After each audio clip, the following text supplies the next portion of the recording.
udah mulai ibadah, tolong diisi dulu yang kosong, mari sini depan. Biasa pakai bagus. Kayaknya sih kami. Halo.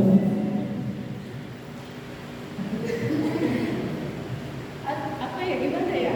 Kayaknya tuh gimana gitu ya kalau ada yang kosong di depan gitu. Agak mereng ke samping ke kanan. Jess, ayo Jess.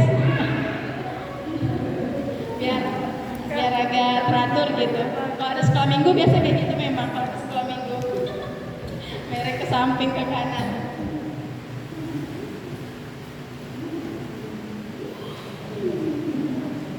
Oke, kita mau memulai ibadah kita. Mari kita siapkan hati kita. Kita mau datang ke hadapan Tuhan. Kita mau memuji Dia. Sebelum kita memulai ibadah kita, mari kita ambil sikap saat teduh sejenak. Kita siapkan hati kita.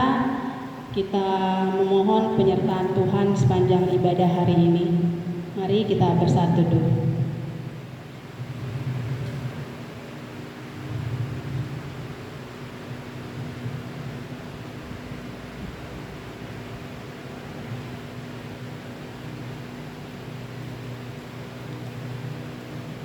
Saat teduh selesai, kita satu keluarga dalam Kristus. Karena kasih-Nya lah telah mempersatukan kita di tempat ini. Mari kita saling membangun di dalam pengenalan akan Tuhan.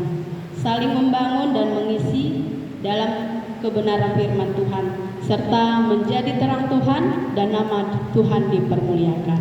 Mari kita berdiri, kita bernyanyi dari BLP 116 bait 1 dan 2. Kita satu keluarga dalam Kristus.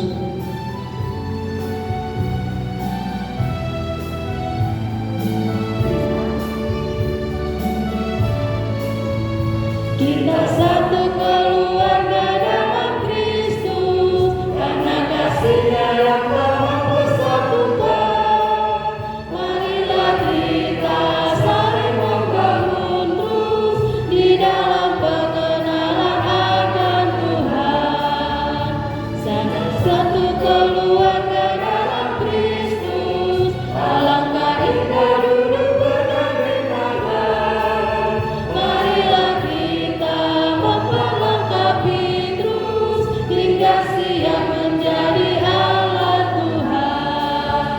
Saling membangun dan mengisi dalam pengenalan firman Tuhan, serta menjadi terang Tuhan. Dan nama Tuhan dipermuliakan. Kita satu keluarga dalam Kristus, alangkah indah duduk bergandengan tangan. Keluarga dalam Kristus, alangkah indah duduk bergandengan tangan. Marilah kita memperlengkapi terus hingga siap menjadi alat Tuhan. Saling membangun dan mengisi dalam pengenalan firman Tuhan, serta menjadi terang Tuhan. Dan nama Tuhan dipermuliakan. Tetap berdiri, mintakan kasih Kak Roma ke dalam doa.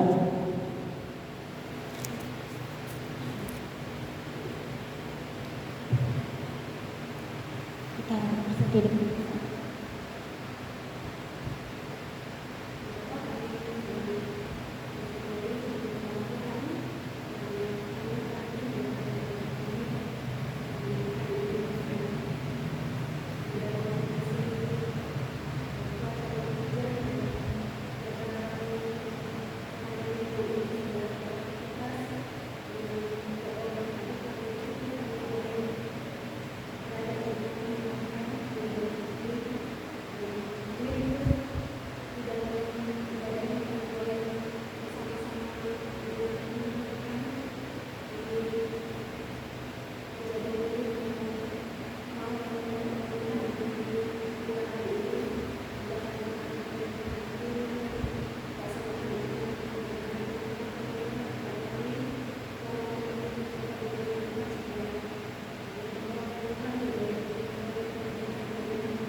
mereka ya Tuhan, supaya di dalam anugerah dan pertolongan Tuhan mereka boleh mengerjakan pelayanan sepanjang hari ini dengan baik. Terima kasih Bapak Surgawi, kami serahkan segenap ibadah kami ini dari awal sampai akhir dalam nama Tuhan, yang bisa kami bersyukur dalam berdoa. Amin. Silahkan duduk kembali.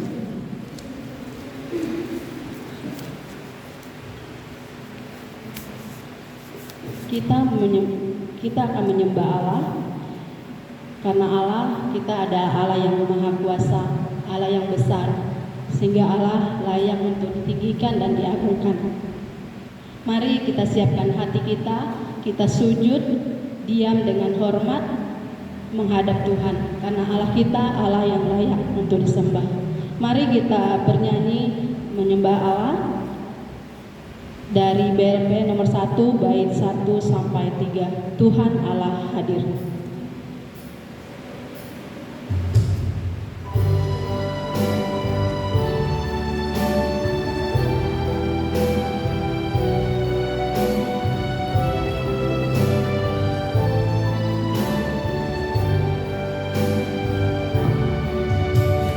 Tuhan Allah hadir pada saat ini, hai sembah sujud di sini, diam dengan hormat, sujud serta jiwa, tunduklah menghadap Dia.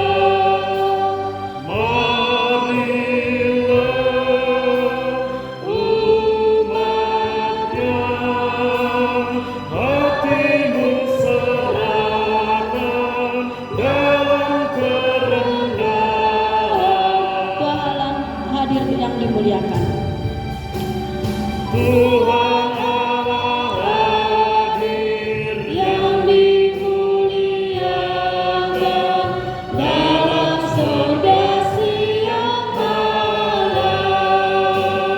Suci, suci, suci untuk selamanya, dinyanyikan lawak surga. Ya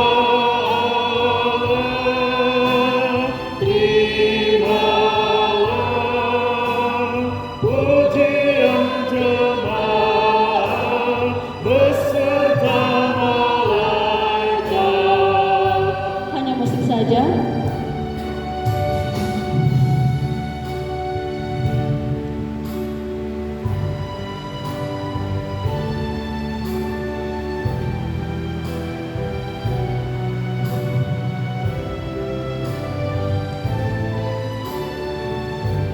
Mazmur 138 ayat 1 sampai 3 berkata, Aku hendak bersyukur kepadamu dengan segenap hatiku.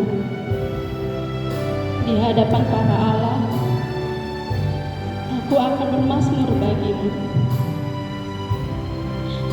Aku hendak sujud ke arah bait-Mu yang kudus dan memuji nama-Mu.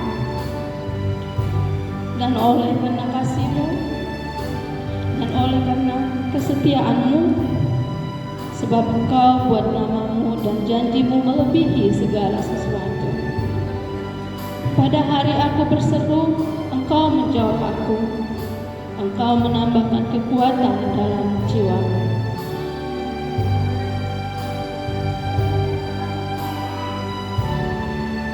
Kembali kita menyanyikan bait yang ketiga, Tuhan Allah hadir. Biarlah hambamu mengagungkan-Mu selalu, hingga aku ini sungguh beribadah sama seperti malaikat, dan benar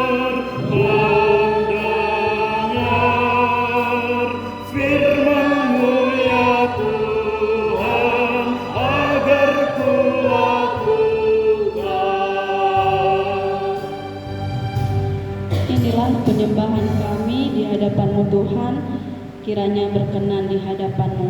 Amin. Kita akan mendengarkan firman Tuhan, namun sebelum kita mendengar firman Tuhan, kami mengundang kakak adik, jika ada yang mau menyaksikan cinta kasih Tuhan, baik melalui pujian ataupun sharing, kami persilakan. Ada tidak?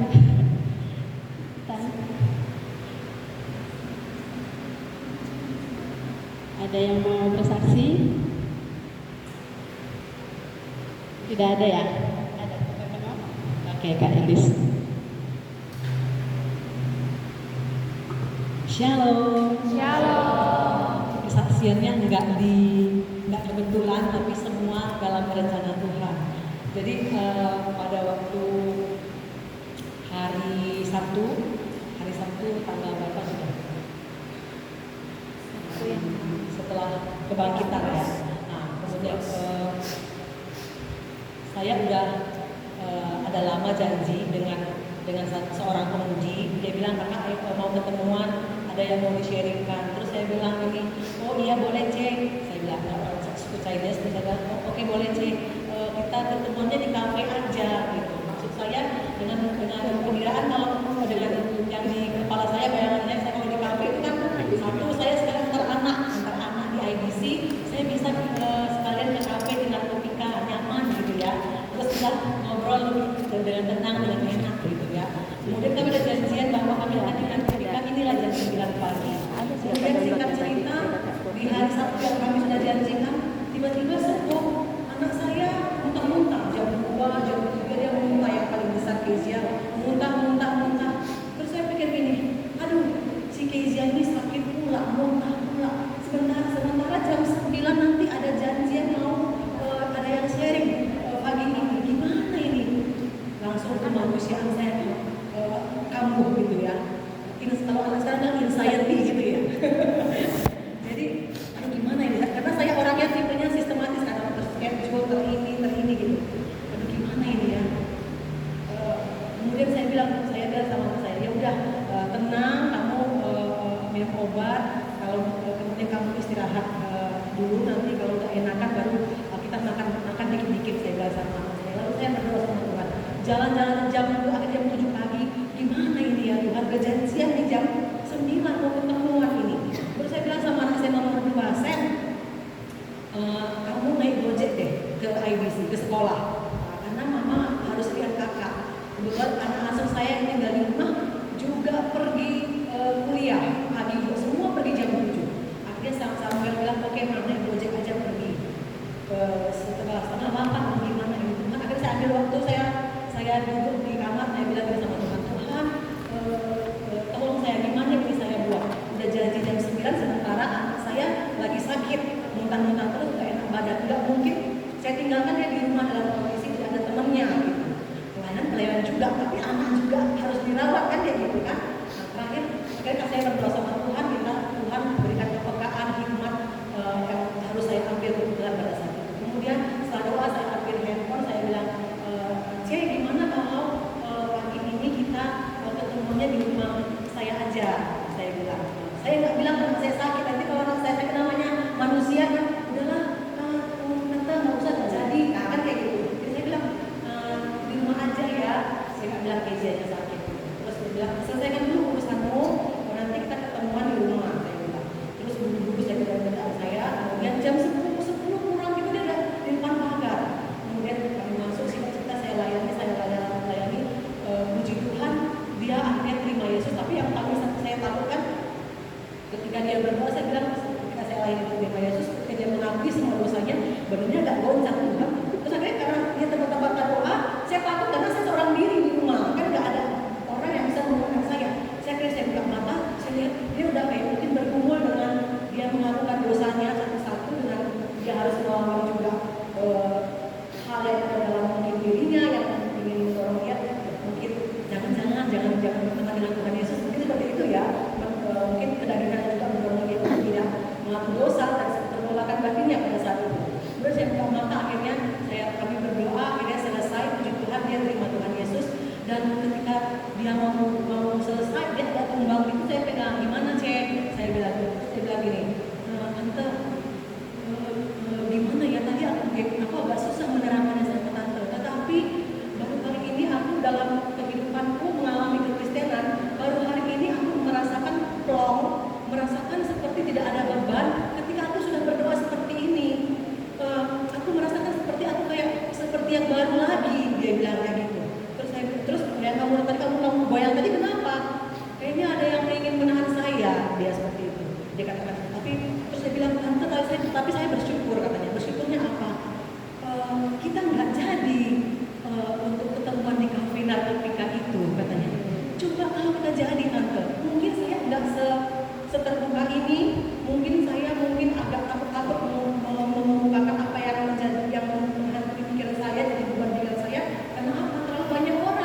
ini rencanaku ya, itu rencana. Jadi rencana Tuhan tidak pernah ada yang gagal, rencana Tuhan tidak ada yang pernah mengecewakan.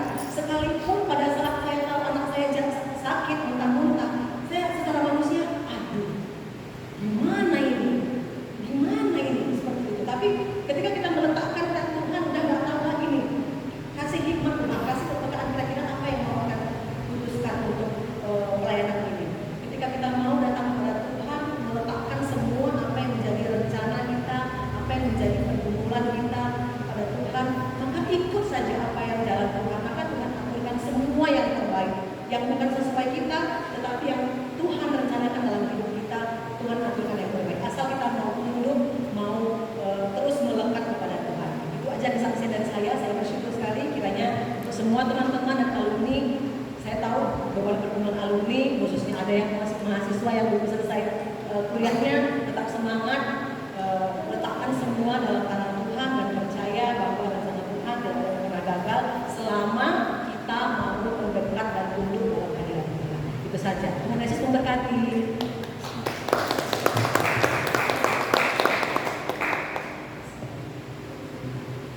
Terima kasih untuk kesaksian dari Kak Elis. Luar biasa kesaksian Kak Elis. Kadang Tuhan itu luar biasa. Apa yang kita pikirkan berbeda gitu ya. Tapi itulah indahnya bersama Tuhan. Oke, kita akan mendengarkan firman Tuhan. Mari kita siapkan hati kita. Kita bernyanyi dari Kidung Jemaat nomor 407, Tuhan Kau Gembala Kami.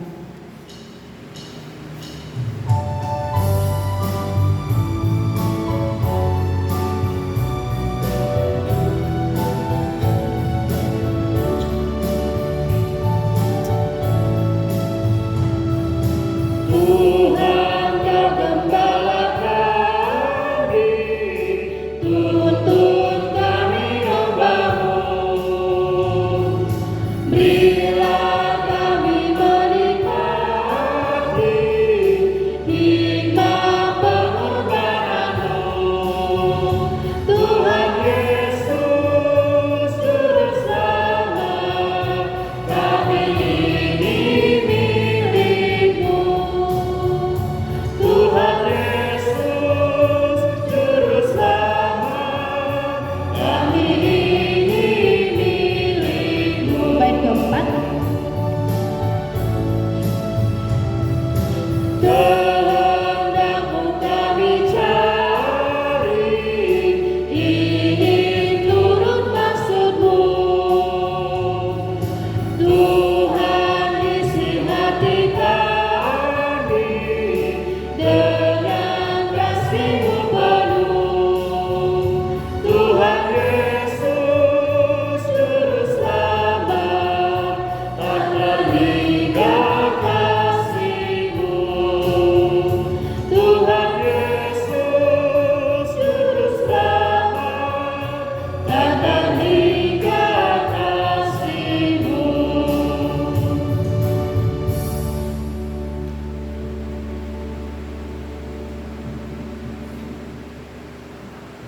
Kita berdoa dulu. Bapa di surga, sore hari ini kami ingin belajar untuk kembali diingatkan, kembali disegarkan dari gembala kami. Bagaimana kami seharusnya hidup dengan tepat di tengah-tengah dunia ini, dengan sungguh-sungguh melihat segenap hidup kami adalah kesempatan demi kesempatan yang Tuhan berikan untuk bisa berkarya, bekerja bagi Tuhan. Kami sadar kami ini orang yang sering lupa. Kami manusia yang sering mudah sekali terlena dengan keadaan sekitar. Mungkin secara teori kami tahu kami hidup untuk tujuan yang mulia, tetapi kami harus mengakui kami sering sekali hidup tidak dengan tujuan itu. Teori hanya menjadi teori yang kami tahu dan kami aminkan, tapi tidak kami perjuangkan. Tapi sekali lagi ketika kami akan baca bagian firman-Mu, kami akan dengarkan penguraiannya. Tuhan membantu kami untuk bisa dengan tepat memahaminya dan juga membantu kami untuk bisa sungguh-sungguh mengaplikasikannya dengan tepat. dalam konteks kehidupan kami masing-masing. Ini kami dengan berbagai pergumulan kami, dengan berbagai pemikiran kami, bahkan mungkin dengan berbagai kenyamanan yang sudah ada di dalam diri kami. Tapi sekali lagi gelisahkan kami kembali untuk melihat rencanamu dan untuk sungguh-sungguh hidup di dalam rencanamu, sehingga hidup kami tidak menjadi hidup yang sia-sia, tapi hidup kami menjadi hidup yang kami jalani dengan bermakna di dalam Tuhan. Mari berbicara kepada kami Tuhan, kami sambut firman-Mu dalam nama Tuhan Yesus Kristus. Amin. Selamat sore teman-teman. Sore. Ya, terima kasih sebelumnya untuk kesempatan sore hari ini bisa berbagi. Sebenarnya di antara para alumni itu punya pressure tertentu ya. Aduh, para alumni gitu ya, kayak punya pressure tertentu. Aduh, rasa agak-agak gimana gitu seperti itu ya saya. Tapi terima kasih sekali lagi untuk kesempatannya ya. Syukur kita bisa berbagi dan belajar bersama lagi. Nah, hari ini tema yang diberikan adalah Serve the Purpose of God. Lalu kita akan belajar dari kiprahnya Esther. Tapi maafkan saya kalau saya tidak akan membahas sangat spesifik sosok Esther-nya. Tapi saya ingin mengajak kita melihat keseluruhannya. Dan mungkin saya tidak mengajak kita melihat sangat spesifik tujuan Allah di dalam diri Esther. Tetapi bagaimana Esther menangkap, cara dia menangkap rencana Allah gitu, di dalam kesehariannya. Nah, itu yang saya mau ajak kita untuk lihat sore hari ini ya. Mari kita buka dulu Alkitab kita dari Esther pasalnya yang keempat. Kita baca ayat yang ke-9 sampai ayat yang ke-17. Esther pasalnya yang keempat, ayatnya yang ke-9 sampai ayatnya yang ke-17. Kita baca silih berganti. Saya mulai dengan yang ke-9, lalu teman-teman dengan ayat yang ke-10, demikian seterusnya sampai ayatnya yang ke-17. Esther 4, 9 sampai 17. Lalu masuklah Hattach dan menyampaikan perkataan Mordekai kepada Esther. Tetapi Esther menyuruh Hattach memberitahukan kepada Mordekai. Semua pegawai raja serta penduduk daerah-daerah kerajaan mengetahui bahwa bagi setiap laki-laki atau perempuan yang menghadap raja di pelataran dalam dengan tiada dipanggil, hanya berlaku satu undang-undang, yakni hukuman mati. Hanya orang yang kepadanya raja mengulurkan tongkat emas yang akan tetap hidup. Dan aku selama 30 hari ini tidak dipanggil menghadap raja.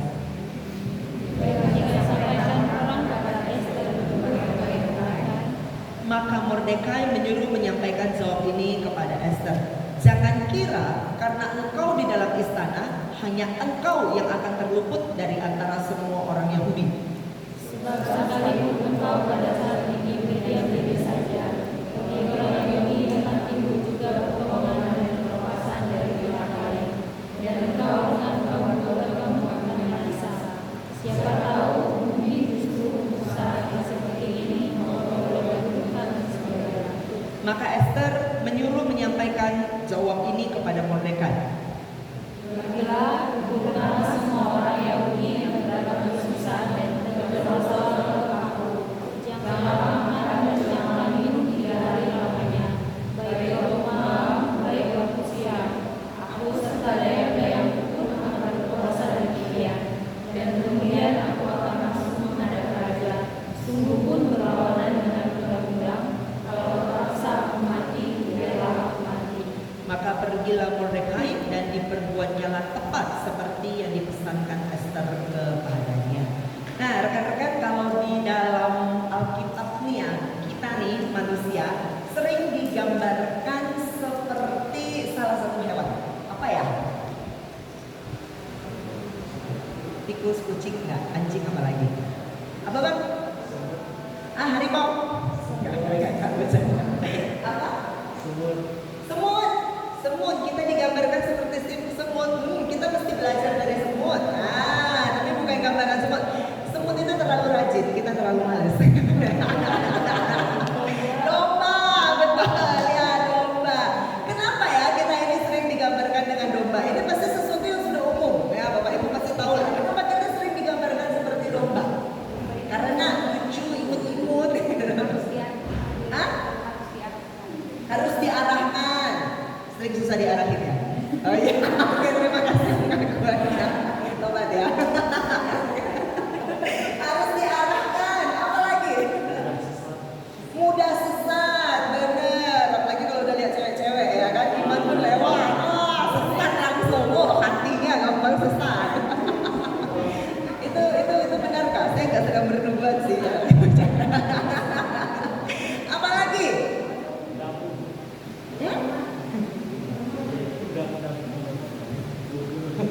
Bodoh. Nggak enak ngomong bodoh gitu kan, nanti kan buah sendiri. Ya ada banyak ya, tadi juga sudah disampaikan beberapa begitu ya, dan itu betul. Tapi ternyata ada salah satu hal lagi yang membuat kita itu ternyata mirip dengan domba next list.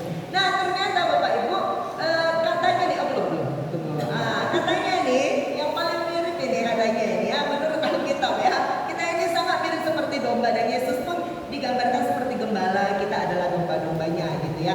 Ternyata waktu saya coba cari-cari lagi ya, dari beberapa yang tadi kita udah sampaikan begitu ya, saya ketemu satu lagi yang baru gitu, menurut saya sih, buat saya itu agak baru gitu ya. Ternyata dikatakan bahwa domba itu umumnya mereka itu saking bodohnya gitu. Maaf. Ada dibilangnya bodoh. Saking mudahnya sesat, saking mudahnya tidak tahu arah.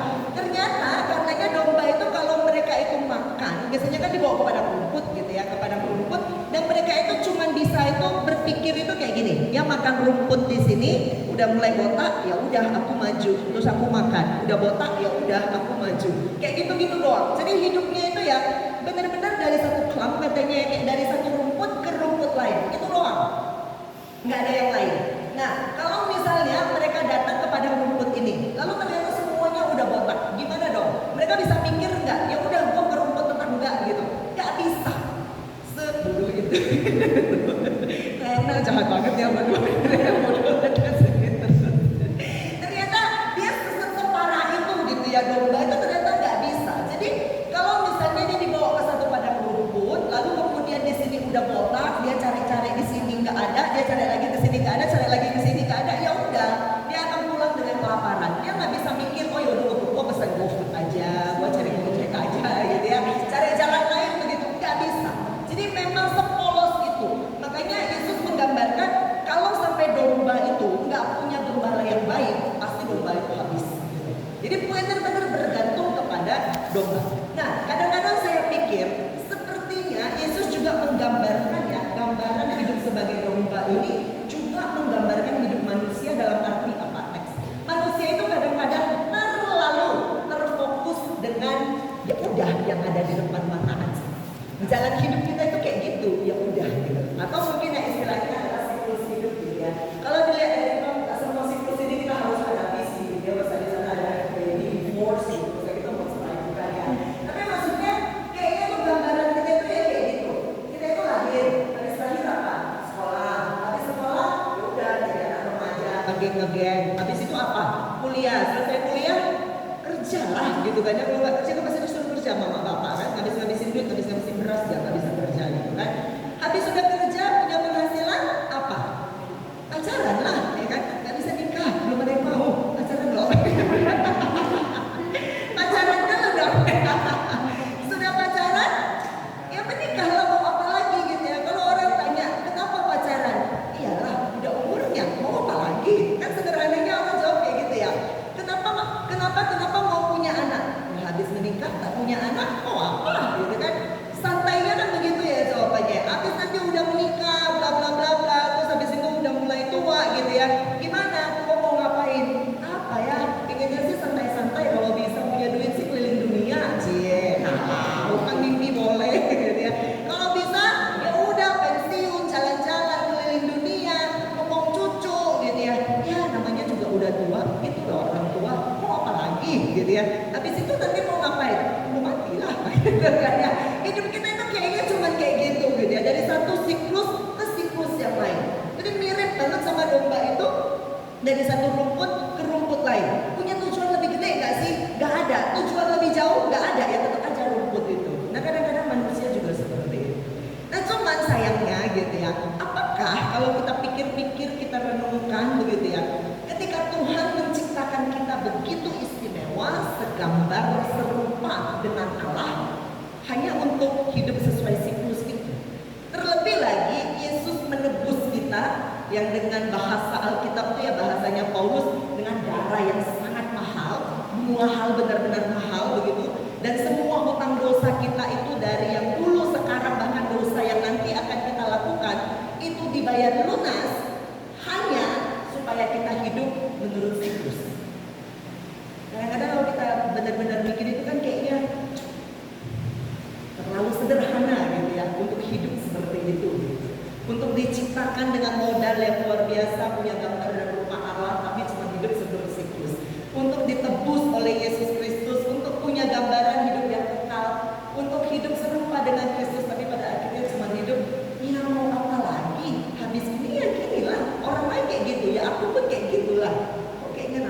spesial gitu ya. Nah, saya mau ajak kita hari ini untuk melihat dari seorang tokoh inspiratif ya, teks yang namanya Esther. Seorang anak yatim piatu, gitu ya, seorang perempuan yang sejak kecil sudah nggak punya orang tua, cuma numpang hidup sama pamannya Mordekai. Lalu pada waktu itu dia juga hidup di masa penjajahan, di bawah pemerintahan penjajahan bangsa Persia. Jadi orang Yahudi waktu itu orang minoritas, bukan orang hebat, bukan orang yang oke. Bangsanya bangsa minoritas, dia nggak punya orang tua, cuman bisa berharap kepada pamannya. Kira-kira kalau nih ya, Iis posisinya jadi Esther nih waktu itu. Kondisinya ini kayak gini nih ya, orang tua tak ada, sebatang kara, cuman ngandalin pamannya aja. Bangsa pun ya udah susah diharap karena kita itu ada di bawah pemerintahan bangsa lain. Kira-kira apa impian terbesar kamu sebagai cewek yang seperti itu? Jujur, apa impian kamu?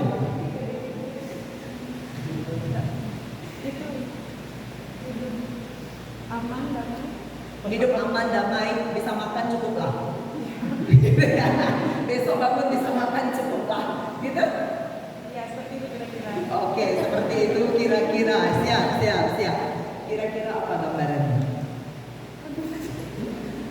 Kan cewek, masa saya nanya cowok? Esther, belum jadi Ezra.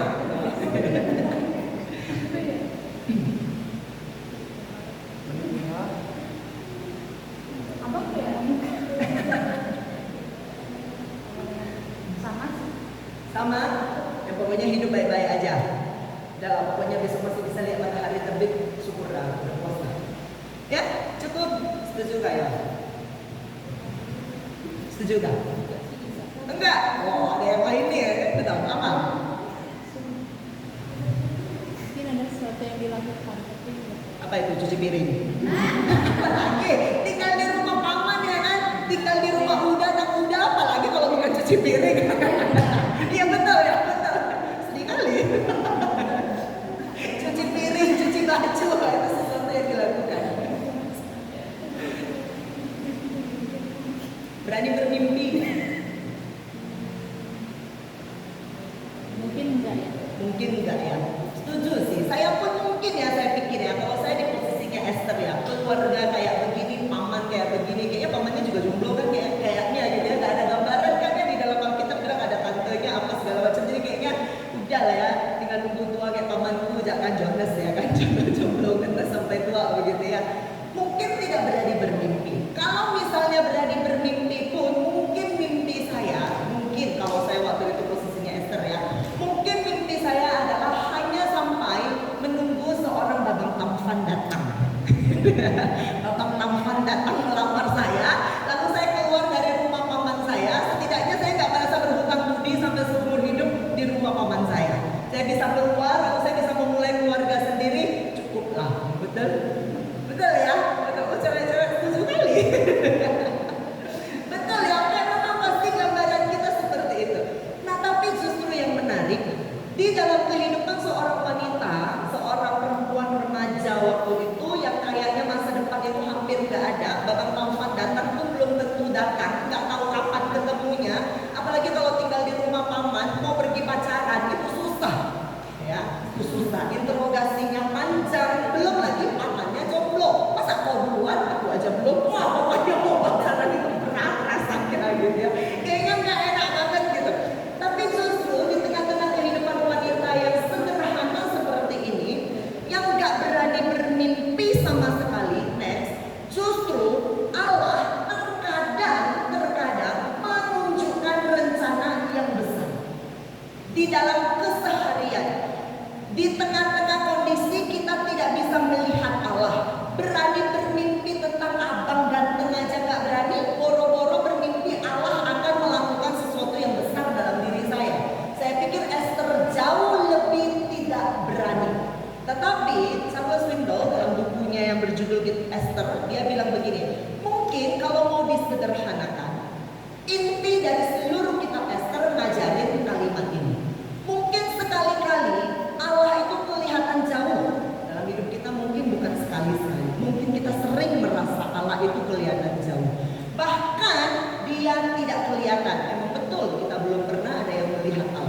Tetapi Samuel Sindor punya satu keyakinan lewat kitab Ester, dia bilang Allah selalu tidak terkalahkan.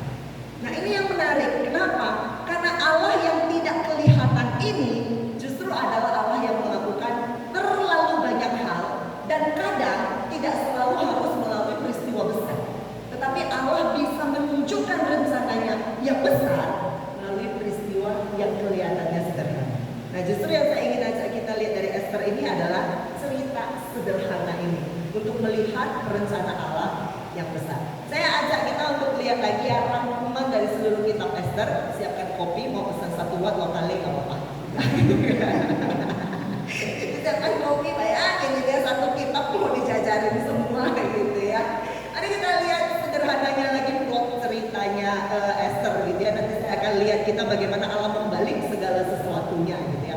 Nah saudara, kitab Ester itu dimulai dengan sebuah kisah yang menarik, yaitu waktu itu Raja Ahasuerus ya, Raja Persia, dia mengadakan pesta, dan pestanya nggak kira-kira. Kalau orang Batak 7 hari 7 malam, gitu ya, dia pestanya 180 hari. Gitu.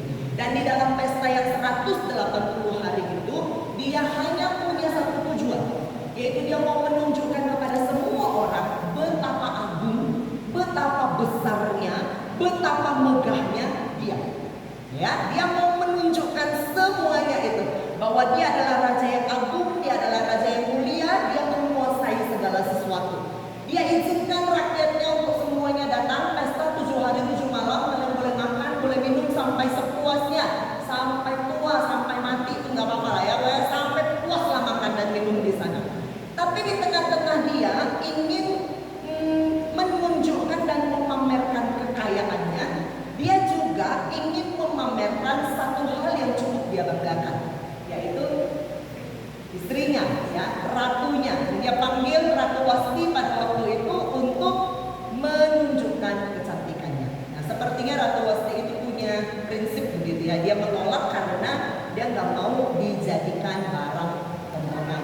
Gitu ya. Emangnya aku pacaran untuk dilihat-lihat orang, gitu ya. Apa bedanya dia sama trofi? Apa bedanya dia sama cawannya raja? Apa bedanya dia sama patung-patung lain? Kayaknya dia merasa dia tidak dihargai sebagai seorang wanita. Jadi akhirnya dia menolak. Tapi justru dari penolakan inilah, dia kayaknya kelihatannya sederhana, nggak ada rencana Allah di sana. Ini semua kayak kebetulan aja gitu ya. Tetapi justru dari rencana inilah kemudian Allah melakukan sesuatu. Pada waktu Wasti itu menolak, maka kemudian raja melakukan sebuah sayembara.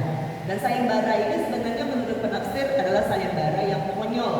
Kenapa? Bayangkan, mau nggak cari istri pakai sayembara?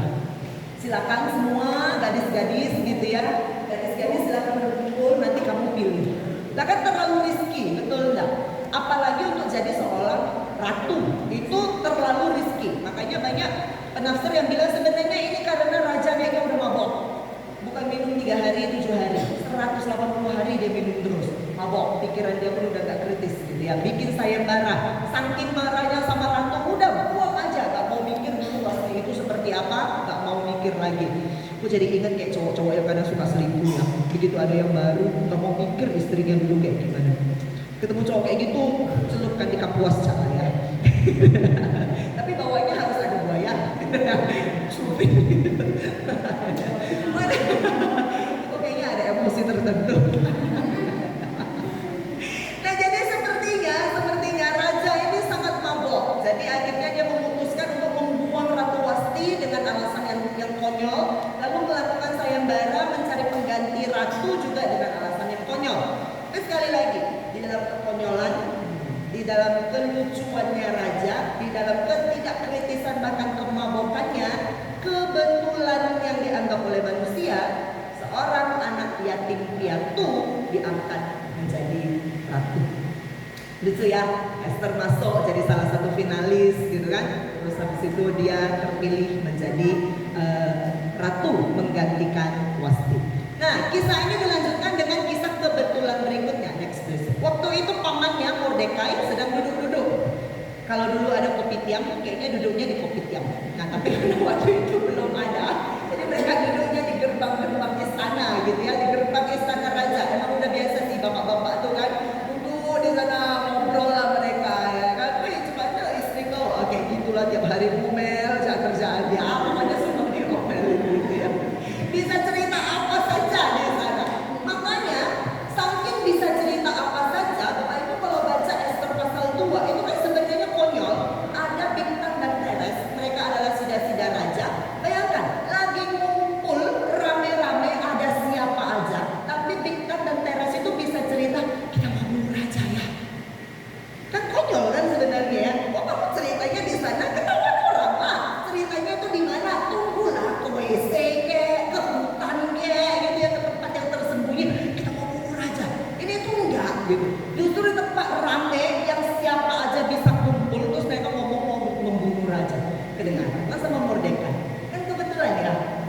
kebetulan Mordekai di sana. Mungkin tiap malam Mordekai belum tentu di sana, tapi pas malam itu, terus pas banget ada Bigtan dan Teras, pas banget mereka juga ngomongin rencana mau bunuh raja. Ngomonglah ke Esther, Esther sampaikan ke raja, lalu kemudian diselidiki, ternyata benar. Next, akhirnya dicatatlah Mordekai itu punya punya jasa. Nah, kemudian cerita berlanjut hampir klimaksnya, muncullah penjahatnya, gitu kan? Gak seru memang kalau cerita itu nggak ada penjahatnya ya. Kalau Marvel ada Avenger, nggak ada Thanos, memang nggak seru. Terlalu enak hidup ini, betul ya? Harus ada Thanos, mati semua, harus hidup semuanya. Gitu kan? Kalau terlalu enak semuanya, nggak pakai tenaga mereka nanti ya. Muncullah orang jahatnya, Haman, gitu ya, seorang pria yang sangat terpikat dengan egonya sendiri. Nah, kalau mau mencari orang yang benar-benar egois, itu adalah Haman. Orang yang benar-benar sombong, orang yang benar-benar narsis, gitu ya, narsistik bahkan, gitu ya, itu adalah Haman. Kenapa? Kalau Bapak Ibu baca ceritanya ya, khususnya di pasal yang ketiga, Haman ini kan mengangkat dirinya, ya memang sih dia itu diangkat menjadi pegawai tinggi raja gitu. Tapi dia menganggap dirinya lebih tinggi daripada orang lain. Jadi dia mengarak-arak dirinya sendiri, naik kereta, lalu habis itu keliling-keliling, dan dia berharap semua orang sujud sama dia, betul ya? Semua orang loh sujud sama dia. Yang tidak sujud berapa orang? Cuma satu. Cuman siapa? Si Mordekai itulah. Bayangkan ya, 1.000.000 umat itu tuh semua tuh sujud, satu aja yang enggak. Kalau dia itu orang yang udah tinggi tapi masih bisa berpikir logis, udahlah ya, apalah Mordekai itu, cuma satu tuh aja, biarkan saja. Mungkin masih bisa begitu ya, tapi Haman tuh nggak bisa. Kalau di pasal 3 ayat 5 sampai 6 itu tuh kalimatnya Alkitab tulisnya begini. Ketika Haman melihat bahwa Mordekai tidak berlutut dan sujud kepadanya, nah lanjutnya, maka sangat panaslah hati Haman. Tetapi ia menganggap dirinya terlalu hina untuk membunuh hanya Mordekai saja, karena orang telah memberitahukan kepadanya kebangsaan Mordekai itu. Jadi Haman mencari ikhtiar memusnahkan semua bangsa Yahudi. Sadis nggak? Gara-gara satu orang nggak mau, terlalu hina, bunuh seekor semut nih, ya kan? Bunuh semua siapa? Nenek buyutnya semuanya, hancurkan mereka. Waktu gila. Benar-benar orang yang ego banget gitu ya, egosentris banget itu tuh Haman. Narsis banget itu juga Haman. Tapi ini juga gambaran dari apa? Gambaran dari orang yang insecure. Ya kan ya? Dia insecure kan ya? 1.000.000 orang nyembah dia, gara-gara satu yang 1 juta itu tak berharga. Karena orang insecure kan kayak gitu. Muka dia tuh udah cantik, udah bening dah. Gara-gara satu aja bintik merah jerawat, satu aja punya sayap-sayapnya banyak. Cuma dia punya itu satu aja. Gara-gara itu gak berani keluar. Ada tuh orang kayak gitu. Ada, Is pernah. Aduh, udah pede-pede mau keluar, begitu lihat ada yang lebih putih, dia lebih putih, langsung insecure aku nih. Ada nggak kaitan banget gitu ya? Kenapa sih gitu ya? Tapi itulah gambaran dari orang yang insecure. Dan Haman dipenuhi dengan kebencian. Nah, saudara, saya mau ajak kita untuk melihat betapa bahayanya ketika seseorang menjaga kebencian, ya, menjaga, memelihara kebencian dan menjadikannya sebagai tujuan hidup. Haman ini orang yang punya kebencian, dipelihara, dirawat, dan dijadikan tujuan hidup. Kenapa? Karena semenjak Mordekai itu tidak menyembah dia, setiap hari pikiran dia cuman gimana gua balas tuh Mordekai. Dia nggak punya tujuan yang lain. Dan itu menurut saya sangat mengerikan. Hatinya hancur, hidupnya hancur, dia bawa keluarganya. Karena waktu dia pulang dia ceritakan sama istrinya, oh istriku ada orang yang kayak gini. Istrinya pun mau, hajar ya, bantai ya, gas, bacok gitu kan. Dia senggol mau bacok gitu kan ya. Mereka pun semuanya sama seperti itu. Dia ceritakan kepada pegawai yang lain juga sama. Dan itu terus memenuhi penuhi pikirannya sampai dia datang kepada raja dan dia minta raja untuk buat keputusan yang nggak bisa ditarik lagi. Keputusan raja nggak bisa ditarik lagi, nggak bisa ditarik lagi. Dan raja yang tidak berpikir kritis ini ACC, oke, semua orang Yahudi bunuh aja. Dimulai dari apa? Memelihara kebencian. Saya nggak tahu sih, saudara pernah benci orang sampai seberapa? Kalau tanya pernah marah, pasti ada. Pernah jengkel, pasti ada. Saudara pernah sakit hati, kepahitan sama orang lain, saya yakin pasti ada. Masalahnya, saudara pelihara, saudara jaga, saudara simpen gak? Saudara sayang gak? Sampai sekarang mungkin saudara nggak mau ketemu dia, saudara nggak mau lihat wajah dia. Dia bisa teman, dia bisa saudara, dia bisa siapa aja. Mati pun saudara nggak berencana mau pergi lihat dia. Atau mungkin saudara bilang, aku mati pun aku nggak mau dia datang. Jangan ngomong tentang rencana memuliakan Allah kalau hati kita masih menyimpan rencana jahat untuk membalas orang lain. Bagaimana mungkin kita bisa menggenapi rencana Allah kalau hati kita masih punya tujuan ingin membalas orang lain, punya tujuan untuk berbuat jahat kepada orang lain.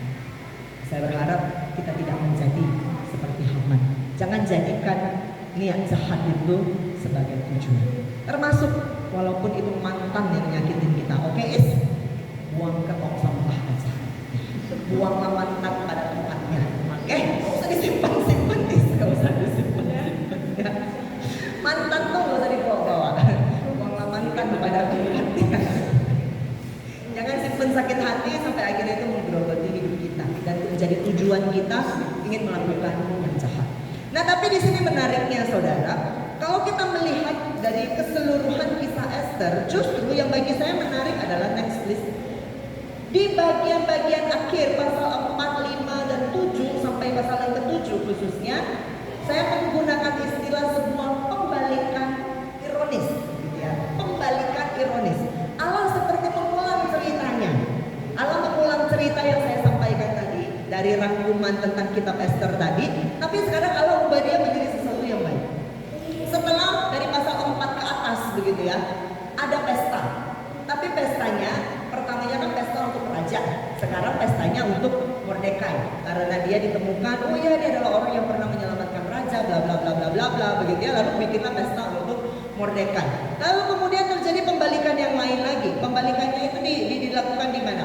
Awalnya Mordekai itu menyelamatkan raja satu orang. Tapi setelahnya cerita berlanjut, Mordekai ini akhirnya dipakai untuk menyelamatkan orang Israel, satu bangsa orang Yahudi. Ada pembalikan-pembalikan. Yang pertama melakukan ini, kemudian melakukan yang lain lagi.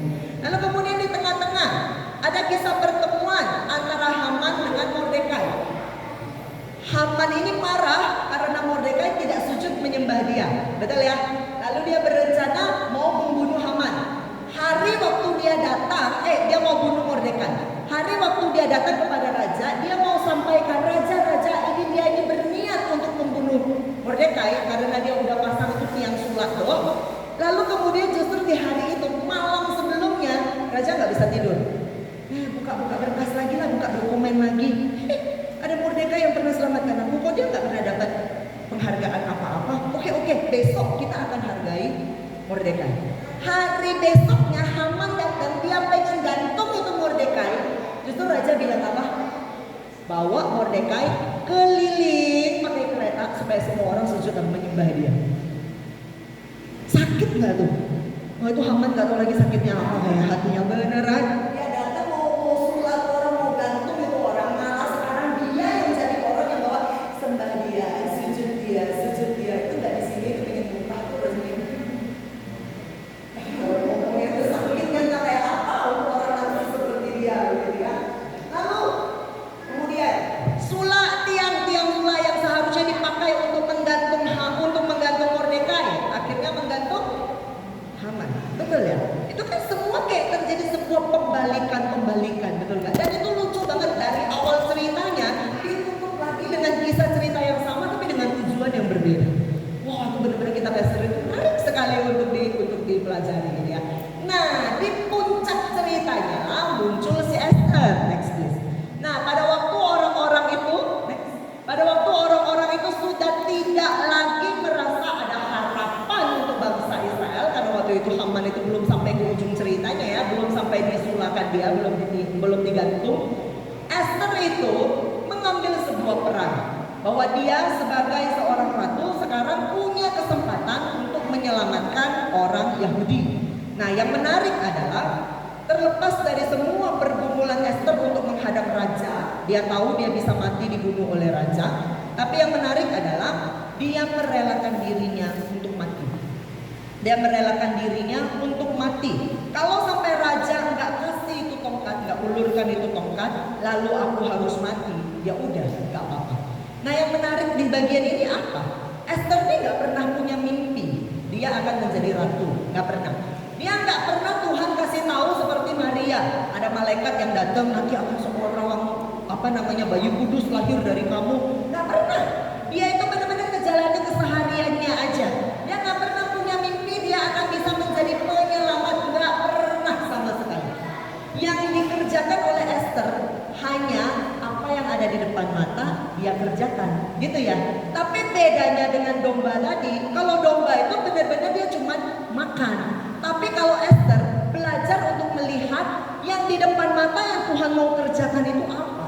Dia bukan tipe orang yang mimpi muluk-muluk sampai jauh nanti Tuhan akan memakai aku kalau aku jadi ratu, aku akan membangun orang Yahudi kayak gini, orang Yahudi akan jadi orang nomor satu di sini, aku akan kampanye kemana-mana, kalian harus bela orang Yahudi. Dia nggak punya pikiran kayak gitu. Dia cuma punya Tuhan sekarang suruh dia kerjain apa? Oke, satu step ini aku kerjain. Habis itu Tuhan suruh dia kerjain apa? Oke, Tuhan maunya ini. Ya udah. Tapi demi melakukan yang Tuhan mau itu, kalau aku harus mati, ya udah aku mati. Kalau Tuhan minta aku jalan 3 step, lalu di step kedua ternyata aku harus mati, ya udah aku mati. As simple as that pikirannya Esther. Ya udah pokoknya aku kerjain. Kalau Tuhan mau aku hidup, hidup. Kalau Tuhan mau aku mati, ya sudah aku mati. Tapi yang dia tahu adalah ketika Allah bekerja, maka pasti rencana Tuhan tergenapi. Entahkah itu tergenapi waktu dia masih hidup atau tergenapi setelah dia mati, itu bukan urusannya Esther.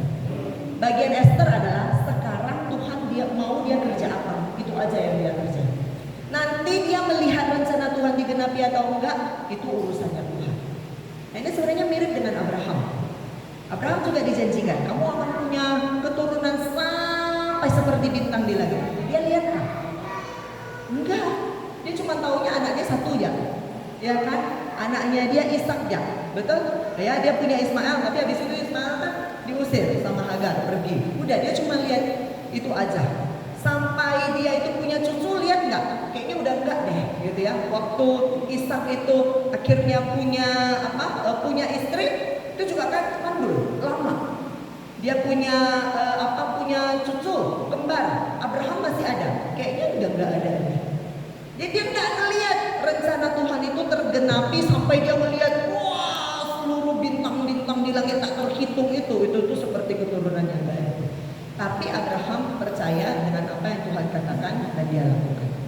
Jadi Esther ini punya satu hati. Kalau memang ini bagianku, ya udah aku kerjain. Itu aja. Oh ini bagianku, ya udah aku maju. Apakah mereka sempurna? Enggak. Next. Justru menariknya adalah waktu saya baca satu buku dan dengar satu penjelasan tentang kitab Esther ya. Justru saya menemukan ada satu hal yang menarik di sini.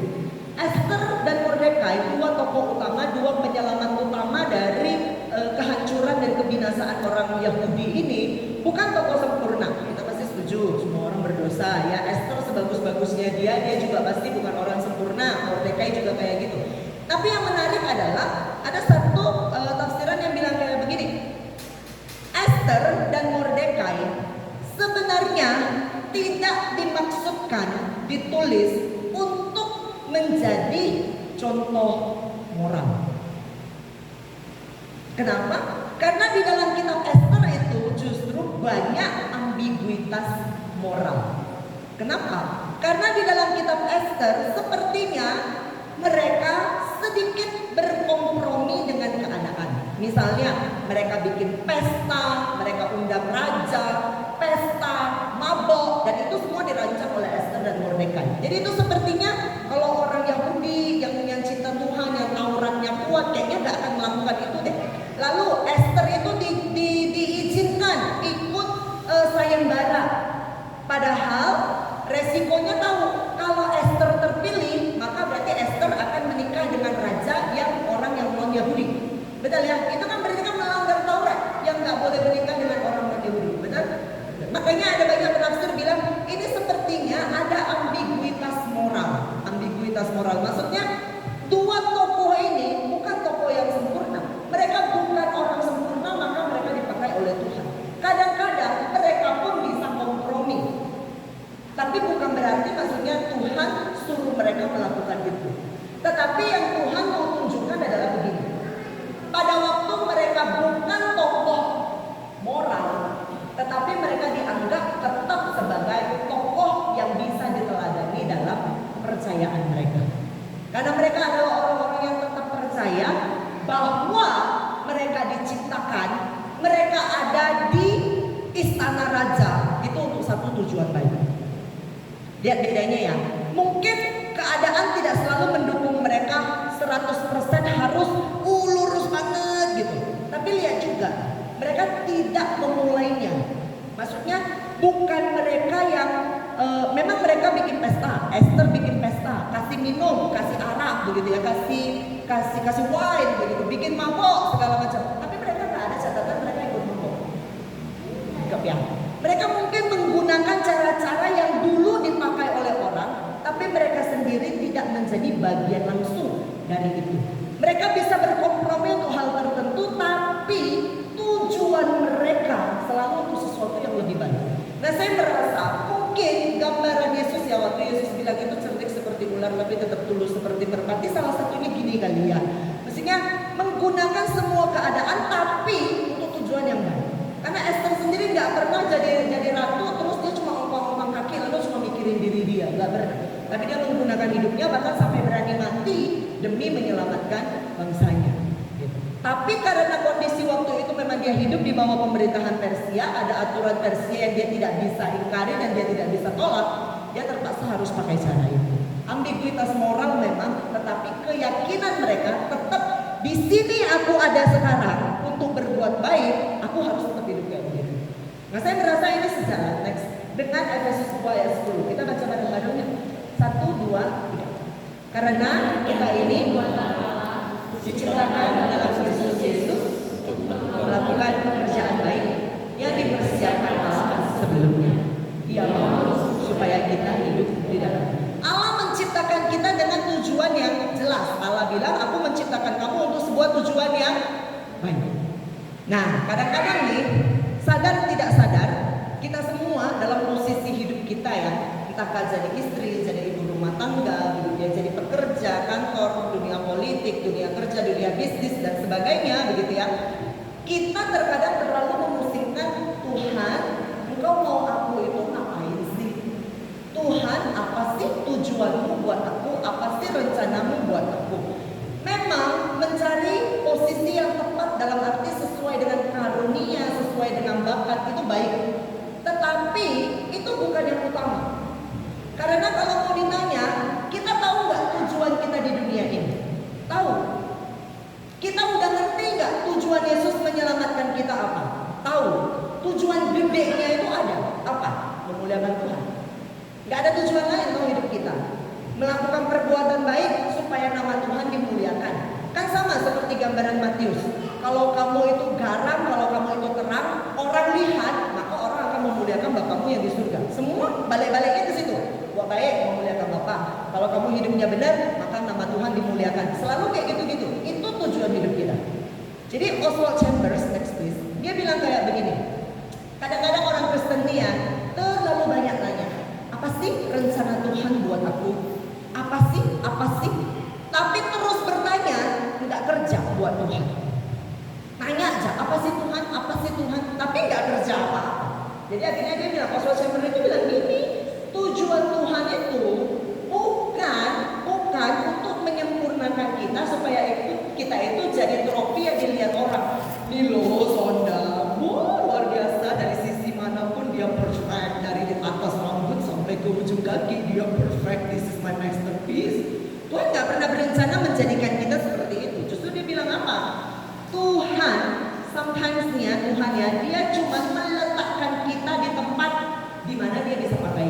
Di mana itu? Di mana aja. Jadi ibu rumah tangga dia mau pakai kita, jadi bapak dia mau pakai kita, jadi emak dia mau pakai kita, jadi nenek dia mau pakai kita. Jadi Oswald Chambers bilang, jangan, nggak usah terlalu nanya kita maunya apa, Tuhan maunya apa, tujuan Tuhan apa. Kalau bagi Oswald Chambers, Tuhan tuh bilang, lu itu muliakan Tuhan. Di mana? Di mana sekarang gua taruh lu? Mudah di situ. Tuhan, apakah dalam pernikahan ini aku harus memuliakan engkau? Loh, waktu lu mau married, lu doain nggak? Waktu mau married sama dia, lu nanya sama gua kan?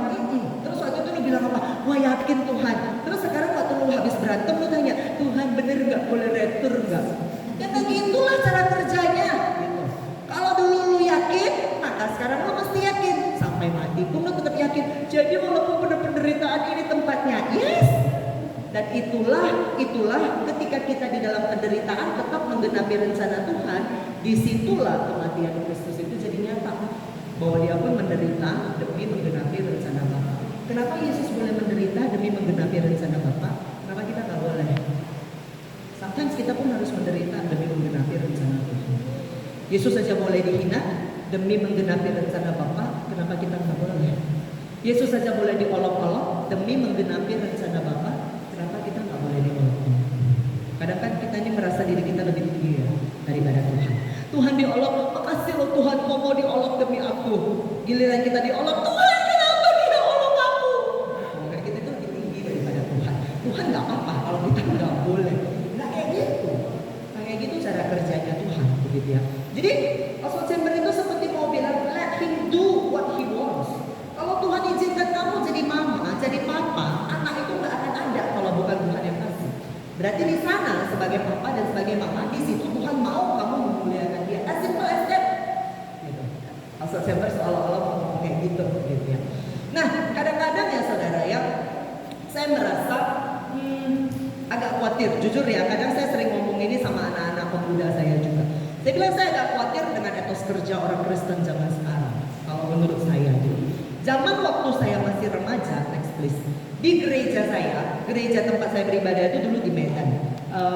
Itu gereja kecil. Gereja saya jemaatnya cuma 20-an orang, sampai sekarang pun 20-an orang aja. Hebat kan itu gereja kan? Tapi 20-an orang aja tetap bertahan sampai sekarang. Justru itu ajaibnya gereja saya gitu ya. Jemaatnya tidak banyak karena dia memang cuma di dalam sebuah perumahan kecil. Lalu biasanya udah selesai sekolah, ya kayak kami lah, udah selesai sekolah keluar gantian lagi kayak gitu-gitu. Jadi ya kayak gitu-gitu aja. Tapi justru yang menarik menurut saya adalah walaupun dia gereja kecil, orangnya di situ-situ aja, tapi tiap tahun itu Tuhan ada izinkan orang pergi, Tuhan pun panggil lagi orang datang gitu. Sampai sekarang loh ya gereja saya tetap bertahan seperti itu. Tapi yang menarik adalah saya ingat banget waktu satu kali saya masih remaja, saya lagi main di gereja sama beberapa teman-teman remaja. Lalu kemudian ada satu bapak, dia itu pengusaha, dia itu punya perusahaan. Lalu dia bilang gini, mau cari hamba Tuhannya dong. Lalu cari hamba Tuhannya karena tinggal di Pastori ya, jadi hamba Tuhannya juga di sana. Lalu ngobrol, dan kami anak remaja waktu itu ikut ngobrol. Lalu dengan santainya bos ini bilang gini, saya mau cari anak-anak pemuda gereja yang mau kerja. Kalau ada anak-anak pemuda yang mau kerja, cari saya. Mau kerja apa aja nanti, pokoknya saya bantu supaya bisa masuk ke tempat saya. Oke. Lalu kemudian penasaran kan ya, kok nyari gitu ya, kenapa gitu ya, kok cari ke gereja gitu. Dan dia memberikan komentar yang saya ingat banget sampai sekarang. Dia bilang, saya suka sama anak-anak gereja. Anak-anak gereja itu kalau kerja ya, dia bukan orang Kristen ya, pengusaha ini bukan orang Kristen. Anak-anak gereja itu kalau kerja ya, disiplin, bagus, jujur, nggak suka ngeluh. Pokoknya tuh kerjanya itu bagus. Jadi kalau dari gereja ini anak pemudanya ada yang mau kerja, cari saya. Zaman saya remaja, sekarang saya jadi pembina remaja, nggak ada anak remaja saya ditanya. Jadi kayaknya salah pembina. Tapi saya merasa itu seperti satu zaman yang kayak hampir berlalu gitu ya. Kenapa? Karena kalau mau jujur diakui, kayaknya sekarang etos kerja orang Kristen itu nggak jauh beda sama dunia. Bahkan kalau kita mau ngaku orang dunia kadang etos kerja mereka lebih baik daripada orang Kristen. Dan saya merasa itu sama malu-maluin Tuhan. Gitu. Dulu orang tuh bisa nyari ke gereja, mau cari orang Kristen. Sekarang, nggak penting dah lu agama apa aja gitu ya, nggak beda sama itu. Kan itu sesuatu yang sangat menyakitkan, itu sangat mempermalukan Tuhan begitu ya. Nah, saya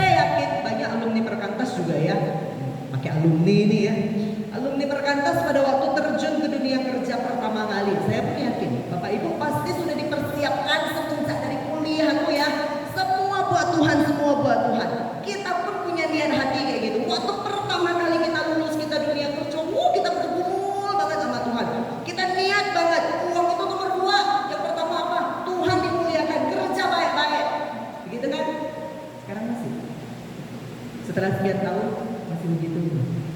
Kadang orang semangatnya itu kayak pepatah Indonesia. Semangat tai ayam, hangat tai ayam. Pertamanya aja mau memuliakan Tuhan.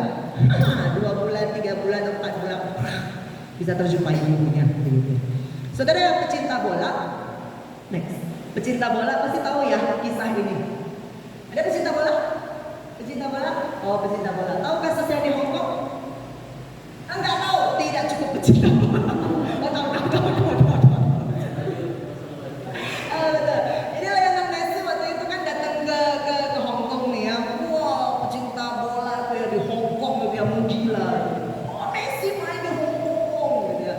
Tiketnya tuh benar-benar habis aja dari awal gitu ya. Bahkan orang-orang dari mancanegara itu ada berdatangan gitu. Tapi ternyata apa yang terjadi pada hari hanya Messi namanya kecewa ya Pak ya. Wah, suami saya aja kecewa, aku aja Messi ini. Gitu ya. Walaupun disebutkan dia cedera dan sebagainya gitu, tapi sebagian besar fans itu nggak bisa terima. Dia nggak bisa terima sampai pemerintah Hong Kong harus bikin konferensi pers khusus minta maaf kepada 40-an ribu itu pendukungnya gitu ya. Tapi yang menarik adalah setelah kasus itu banyak fansnya Messi itu turn to haters. Segampang itu loh berubahnya. Messi udah tuh nggak bisa tidur. Besoknya makanya aku nggak main, benci aku sama dia. Asli dia muka Messi pun baru saya rasa setelah itu nggak mau lagi dia. Dia tanding biarkan. Sekarang pindah ke siapa? CR7. Itu kan rivalnya cuma itu ya. Gak mau lihat Messi lagi, betul ya. Kita dalam perjalanan ikut Tuhan bisa begitu. Kita dulu bukan fans lah, jangan pakai fans ya, kita udah tahu ya nggak boleh jadi fans ya. Oke, kita followers, tapi followers bisa turn to haters. Kita pun bisa. Oh, nggak berani lah Kak, masa kita jadi pembenci Tuhan? No, nggak mungkin. Mungkin secara omongan kita nggak kayak begitu. Tapi mari kita lihat hidup kita bisa jadi begitu. Dulu kita cinta Tuhan, kita berniat, kita bertekad, kita punya mimpi memuliakan Tuhan. Gaji nomor 2. Kita maunya menggenapi rencana Tuhan. Kalau sekarang Tuhan kasih ini, ya udah kita kerjakan ini. Apapun buat Tuhan. Datang tepat waktu dan sebagainya. Bertahan lama nggak? Mungkin nggak. Bisa jadi setelah sekian waktu kita mulai seperti para pengikut Tuhan yang waktu datang ikut Tuhan itu makan 5.000 orang itu, lalu kemudian 5 roti dan 2 ikan itu mereka makan sampai kenyang sampai sisa 12 bakul. Mereka sepertinya begitu cinta Tuhan, ikut Tuhan, percaya Tuhan, tapi sebenarnya mereka ikut Tuhan buat apa? Buat makan. Next. Apakah kita sekarang jangan-jangan ikut Tuhan hanya untuk perut saja? Saya menggambarkan orang Kristen yang kerja cuman untuk cari cuan, nggak ada Tuhan di sana. Orang Kristen yang kerja, dia tuh udah tahu, iya memang cuman ini yang bisa dikerjakan, tapi dia kerja dengan mengeluh, dia kerja dengan nggak punya integritas, dia kerja dengan hanya ingin memikirkan keuntungannya dia aja.